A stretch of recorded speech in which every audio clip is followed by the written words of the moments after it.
Bismillahirrahmanirrahim. Assalamualaikum warahmatullahi wabarakatuh. Perkenalkan, nama saya Emi Fatimah, NIM 63021020087 dari kelas 5C Program Studi Perbankan Syariah. Di video ini saya buat guna untuk memenuhi tugas akhir semester dari mata kuliah Metodologi Penelitian dengan dosen pengampu Ibu Imanda Firman Tias Putri Pertiwi, STMSI. Di sini saya mengambil judul Pengaruh Good Corporate Governance atau GCG, Leverage, dan Liquidity terhadap Financial Performance dengan Intellectual Capital sebagai variabel moderating pada studi kasus Bank Umum Syariah di Indonesia periode 2017-2021. Sebelum lanjut, di sini saya akan membacakan pokok pembahasan. Yang pertama, pada bab 1 ini akan dijelaskan nantinya pendahuluan, bab 2 terdiri dari landasan teori, dan bab 3 itu mengenai metodologi penelitian. Baik teman-teman, langsung saja kita pada bab 1 pendahuluan. Yang pertama mengenai latar belakang. Nah, saat ini Indonesia telah mengalami perubahan perekonomian. Hal ini membuat persaingan bisnis semakin kuat untuk mempertahankan eksistensinya, sehingga perusahaan terus terpacu untuk meningkatkan kinerjanya masing-masing. Kinerja perusahaan merupakan suatu yang dihasilkan oleh perusahaan atas kegiatan operasional yang dilakukan dalam periode waktu tertentu. Kinerja perusahaan dapat dilihat dari kinerja keuangan perusahaan dalam memperoleh laba. Hal tersebut dapat tercermin dari probabilitas menunjukkan kemampuan perusahaan dalam menghasilkan laba, sehubungan dengan tingkat penjualan, total aset, maupun modal tersendiri. Menurut Wahyu dan Erawati 2019, menyatakan bahwa kinerja adalah pencapaian hasil atas pelaksanaan tugas tertentu. Terdapat fenomena yang terjadi di tahun 2015 di mana perusahaan subsektor properti dan real estate mengalami penurunan kinerja yang terlihat dari penurunan laba bersih perusahaan. Hal ini diprediksi terus berlanjut sampai tahun 2016. Beberapa perusahaan besar seperti PT Sumarsyon Agung Tbk mengalami penurunan laba pada tahun 2016 sebesar 63,55% dari tahun sebelumnya. Dari hal tersebut perlu diketahui bahwa pentingnya kinerja keuangan menunjukkan keberhasilan perusahaan. Kinerja perusahaan dapat diukur dengan menggunakan rasio-rasio yang terdapat dalam laporan keuangan perusahaan yang dikeluarkan secara periodik. Kemampuan perusahaan dalam menghasilkan keuntungan untuk setiap lembar saham terutama bagi pemiliknya, maka saham tersebut merupakan saham yang menguntungkan dan akan menarik para investor untuk berinvestasi pada perusahaan. Bank Syariah telah menjadi fenomena yang menarik di dalam perekonomian nasional.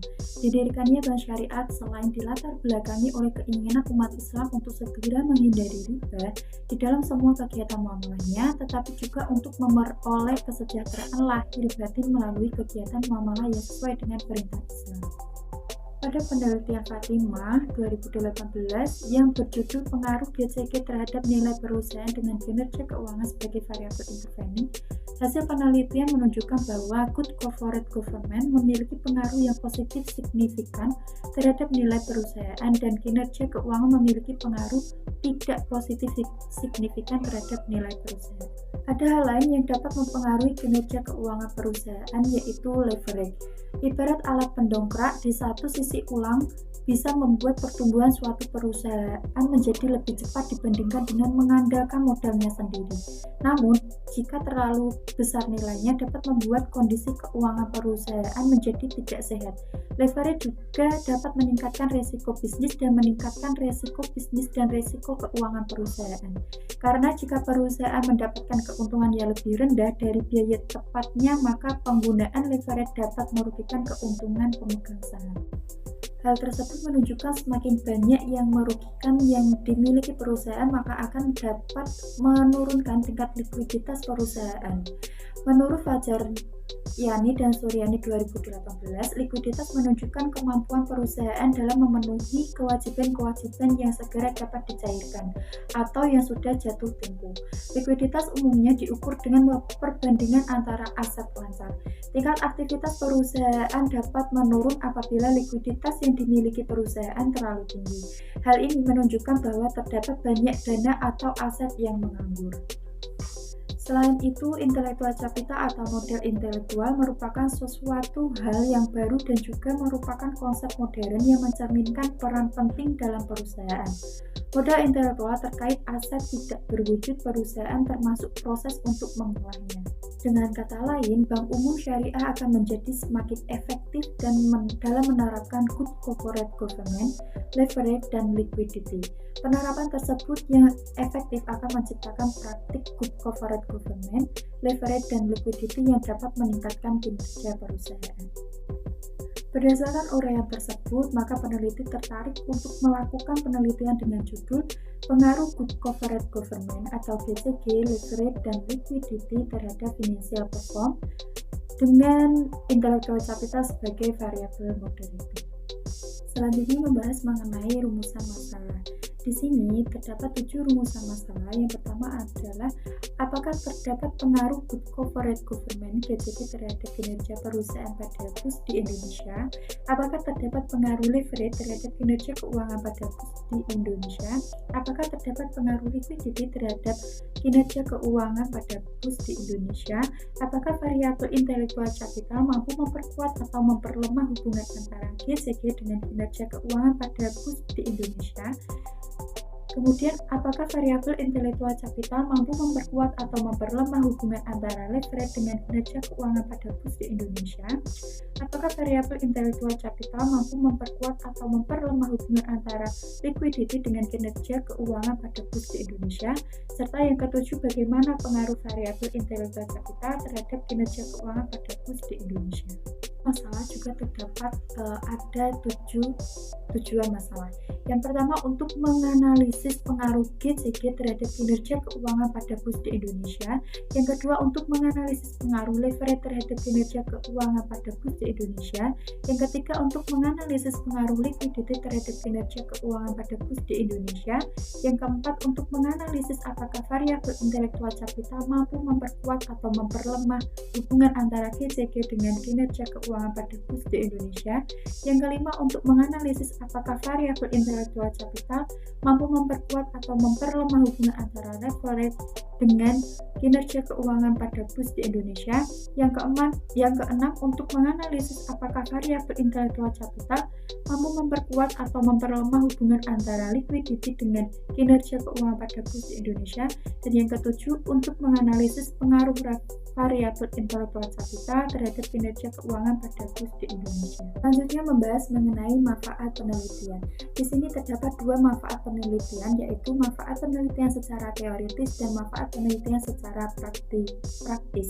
Manfaat penelitian secara teoritis, yang pertama bermanfaat bagi peneliti itu sendiri, yang kedua bermanfaat bagi akademisi.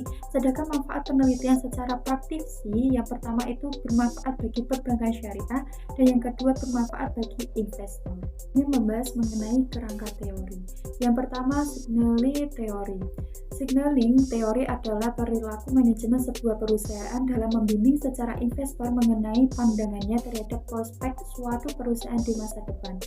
Hubungan teori sinyal pada penelitian ini adalah teori ini dapat menerapkan bahwa suatu perusahaan membagikan sinyal berupa laporan keuangan kepada pihak luar penggunaan laporan tersebut untuk memberikan informasi atau sinyal tentang kondisi perusahaannya. Resource Basic Theory. Resource Basic Theory membahas tentang bagaimana sumber daya perusahaan dikelola dengan efektif dan efisien sehingga akhirnya dapat menciptakan keunggulan bersaing. Sumber daya tersebut dapat memberikan keuntungan bagi perusahaan. Semakin banyak keuntungan yang menjadi milik perusahaan akibat pemanfaatan sumber daya tertentu, maka semakin berharga sumber daya tertentu. Selanjutnya membahas mengenai kerangka pemikiran. Nah, terdapat pada gambar tersebut bahwasannya ada 6 hipotesis di sini dijelaskan bahwa GCG atau X1 itu mempengaruhi terhadap Y, X2 mempengaruhi terhadap Y, X3 mempengaruhi terhadap Y, serta Z itu mempengaruhi antara X1 dengan Y, dan Z mempengaruhi antara X2 dengan Y, dan Z mempengaruhi antara X3 dengan Y. Ketiga, di sini membahas mengenai metodologi penelitian. Nah, yang pertama, jenis penelitian. Jenis penelitian yang digunakan dalam peneliti ini adalah penelitian kuantitatif, dan lokasi maupun waktu penelitian pada penelitian ini memakai data sekunder yang bersumber dari annual report yang sudah dipublikasikan pada website Bank Syariah itu sendiri-sendiri. Dan untuk data likuiditas dan serta leverage, asalnya data diperoleh dari data sekunder yang telah diupload di www.bi.go.id. Penelitian ini dilaksanakan di Bank Umum Syariah yang telah terdaftar di OJK periode 2017-2021. Waktu penelitian pada bulan November 2022 sampai membahas mengenai populasi dan sampel. Populasi merupakan wilayah generalisasi yang terdiri atas objek maupun subjek yang mempunyai kualitas dan karakteristik tertentu yang diterapkan oleh penelitian untuk dipelajari dan kemudian ditarik kesimpulan. Yang artinya populasi bukan hanya orang namun juga objek dan benda. Populasi yang dimaksud adalah Bank Umum Syariah di Indonesia periode 2017 sampai 2021 yang telah terdaftar di OJK ada sejumlah 12 bank.